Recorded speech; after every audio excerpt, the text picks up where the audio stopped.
Donc la question c'est quel est le sens de l'abandon symbolique? Mais j'ai aussi d'autres blessures, par exemple le viol symbolique. Voilà, donc je mets symbolique, c'est quand l'événement il n'est pas forcément physique.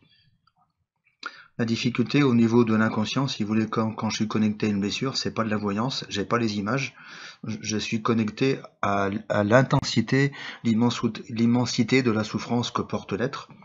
Et donc, au niveau de l'inconscient et pour un être qui souffre, il n'y a pas de différence il n'y a pas de différence entre un abandon physique, une trahison physique ou symbolique. Il n'y a pas de différence entre un viol physique ou un viol symbolique.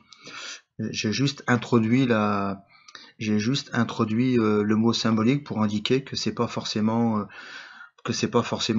arrivé physiquement. Voilà. Il y a beaucoup de personnes qui portent des blessures, des marques de blessures d'abandon, mais la personne, elle n'a jamais été abandonnée au sens légal et juridique du terme. Elle n'a pas été placée à la DAS ou abandonnée à la naissance sous X. Elle a des parents normaux, mais le manque d'affection, le manque d'attention ou l'indifférence volontaire ou subie, parce que les parents aussi, ils ont aussi leurs propres blessures. Dans la génération de nos parents, la vie était dure et ils étaient eux aussi dans des situations de survie. Donc c'est pas un jugement sur les parents, c'est seulement comment la personne a vécu la blessure. Donc l'abandon symbolique, c'est un être qui a vécu pour elle un abandon comme si ça avait été physique.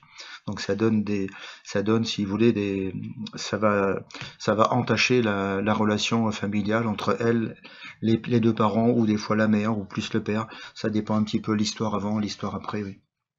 Voilà.